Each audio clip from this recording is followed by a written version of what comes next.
Guys, welcome back to another episode of the Whisky Diaries. My name is Martin Lang. We're here again live on tour, this time in the Kilchoman Distillery.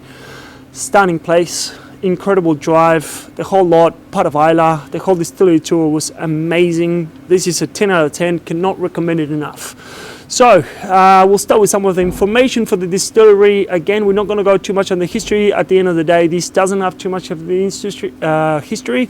It's the first distillery to open in 120 years in Scotland, in Islay.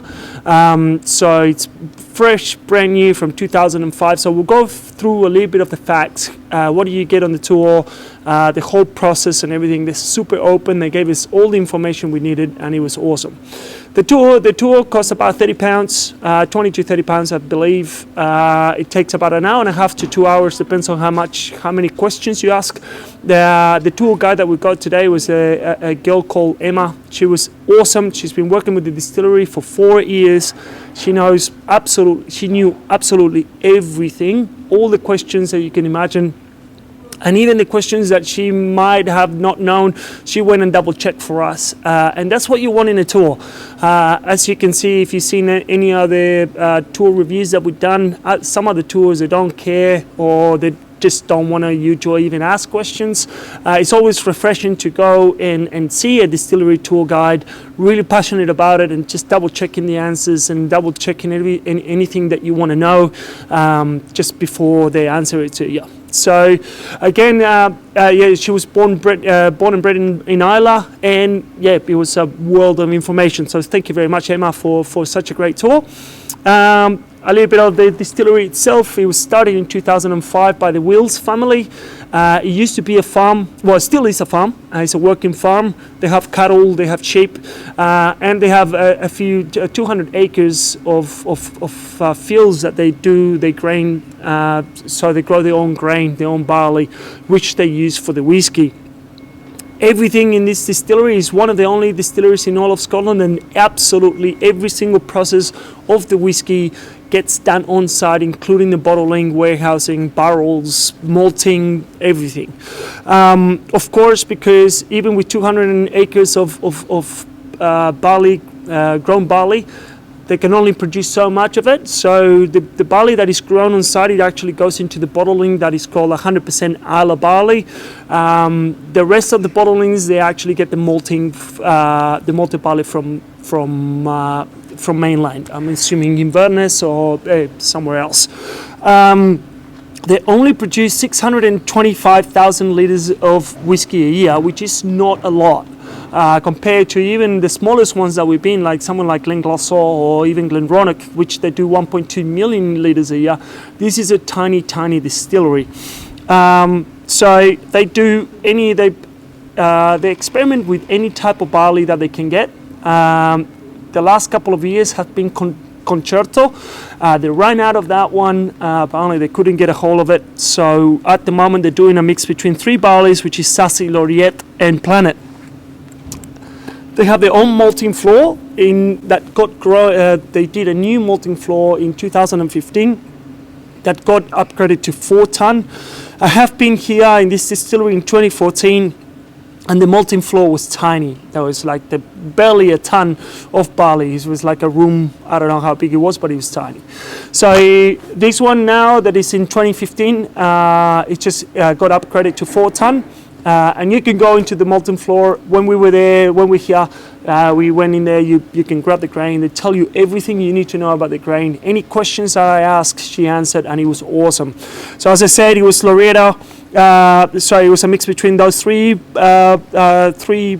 grains, and then basically they steep the grain 2 days into water tank. After that, they lay it on the floor for 5 days. They keep checking the humidity and the temperature of the barley just to make sure that it doesn't just either gets too hot or too warm or too cold or too humid or less humid. Apparently it's a very hands-on job. They have 8 people working on the malting floor alone just to make sure that works properly. Now, after that, basically the again, lovely Scottish weather. It was sunny a minute ago. Now we're dead in the rain, but that's okay. Whisky will keep us warm. So the kiln is actually next door to the malting floor. everything gets put into the kiln by a conveyor belt. Now, this is a really, really cool part about these sort of distilleries, because of the amount of information that we've got about peat alone. I could go for 45 minutes if we wanted to. So just to keep it short and brief, they get all the peat from Loch Gorm. The law in Scotland at the moment says that you can only harvest peat or get peat if you're going to use it for personal use only. So they bought the acres, they bought the land that is Loch Gorm, and that's where they get the peat from. So it gets actually harvested by hand. They take the peat, they let it during summertime, they let it dry, and then they bring it to the kiln. In the kiln, there's a gentleman that is dedicated only just to cut the peat and just fit it to the kiln. And apparently he's been doing this for years, and he loves his job. All the barley is dried by purely 100% peat. They do 10 hours, on 10 to 15 hours, basically under peat, and then after that they do another 20 hours with a fan that basically pulls all the heat through the barley. The interesting part here is that when the peat starts going on, the kiln is obviously under the grain, and then there's a mesh, and then the barley is on top. The staff here actually go into the kiln, open the door with a big gas mask, and they jump in to rotate the barley by hand. Emma was saying that sometimes people will smell like peat for like 2-3 days. It's almost impossible to get rid of the smell. It just sticks to your hair, that is so thick. So then after that, basically after the barley is dried, with the peat, it comes out at 20 to 25 ppm, and then after that it gets taken to the mill. They bought the mill on an auction. It's a Porteous mill, 80 years old, and they got really, really lucky that they bought it. And then basically that's been running all along. The grist is basically the same as most distilleries. It's a 70% grist, 20% husk, 10% flour. There is a tiny, tiny distillery room, and it's amazing because when you see it, it's just so cute. Like it's only just, well, when I was here in 2014, there's only 2 stills. Now they upgraded it to 4 stills. They have 2 mash tuns and got 14 wash bags. The mash tun in itself, it's oh, there we go.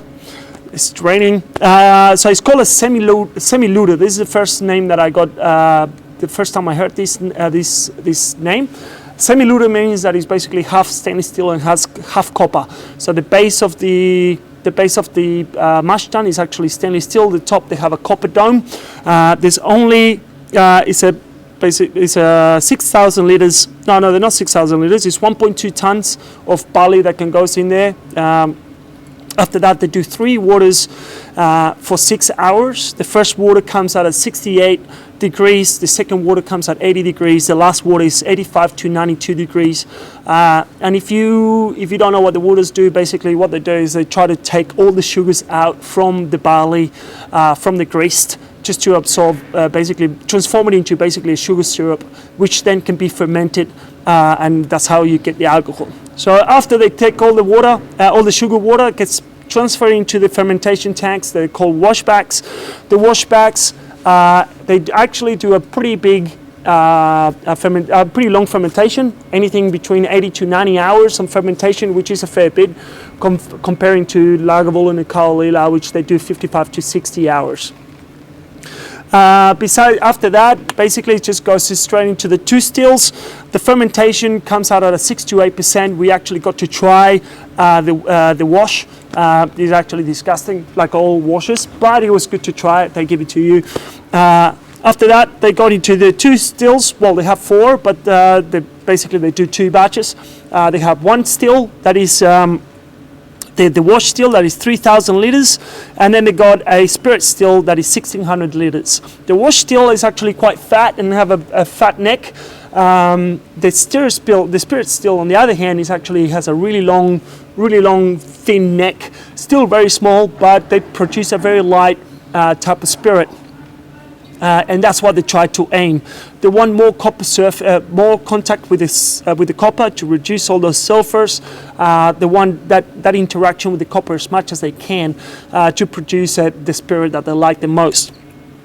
Now, after that, basically the spirit they cut the spirit that goes actually into the barrel is actually 63.5% ABV, and basically after that it's just getting to the barrels. We got to try some of the new make. It's delicious. It's really fresh. You can basically almost smell the farm in here.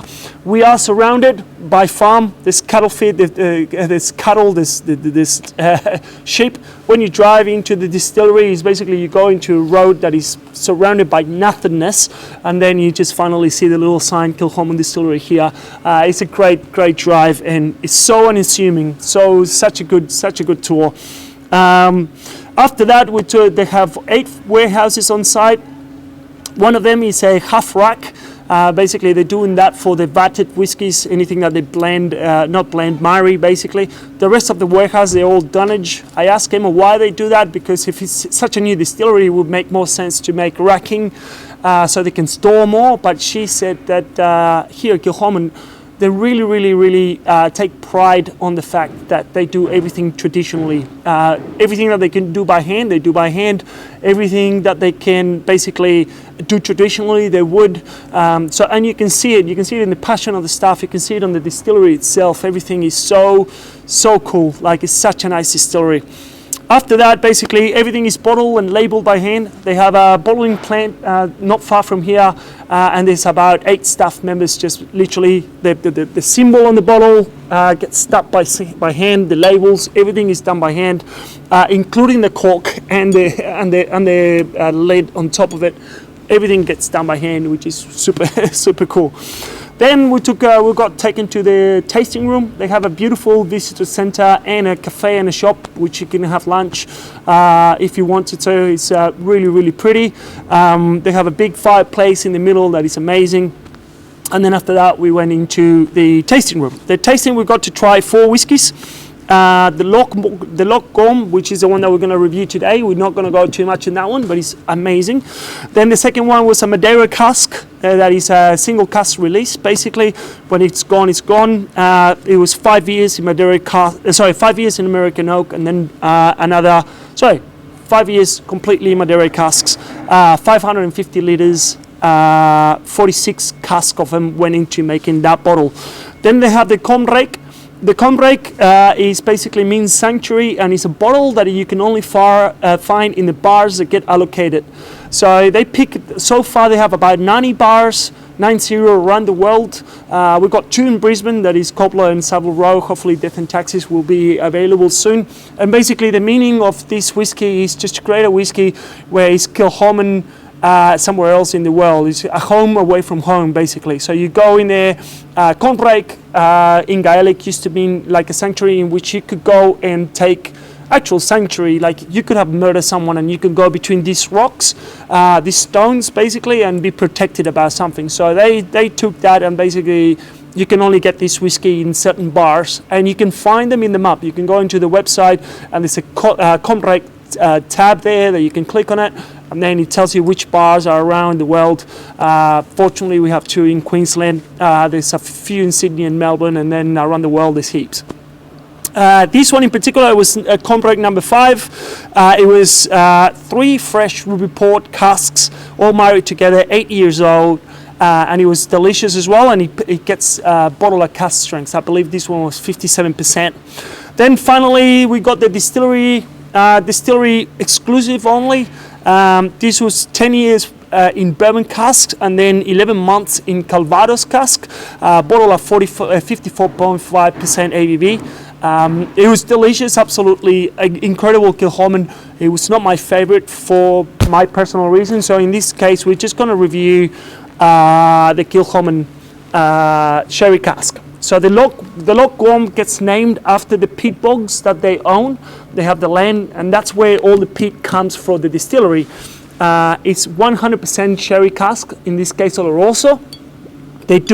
Every year they do a different one. I'm not sure if it's every year or every couple of years, whenever it is, but it changes all the time. Yeah, it's every year. Every year they change it.